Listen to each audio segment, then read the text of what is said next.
What's up everyone, in this video I'll explain hypothetical document embeddings, also known as HyDE. It is a technique used in retrieval augmented generation, that is RAG. Before diving into HyDE, let's first understand why RAG was invented to set up some context, especially for those new to the concept. Large language model struggles when it comes to generating responses for domain-specific queries.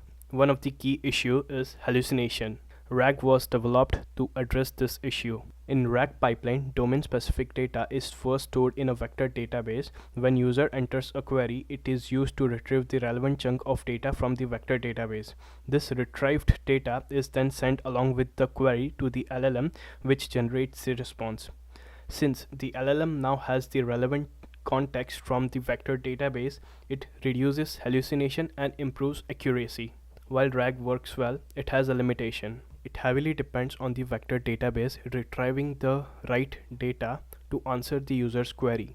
If the query does not contain enough relevant keywords, the vector database may fail to return the useful data. This means the LLM is left without proper reference material and might hallucinate again. To solve this, HyDE was introduced. In HyDE, the data storage process remains the same.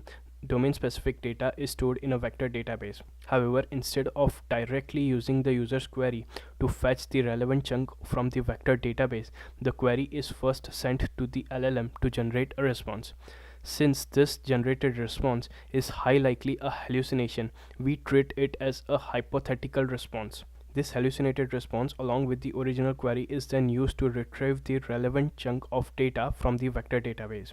By doing this, the vector database has more context to identify the relevant chunk of data, improving retrieval accuracy. That's all for today. If you want to learn more about RAG, I have written a whole blog series on it. The link is in the description. Thanks for watching and let me know if you have any questions.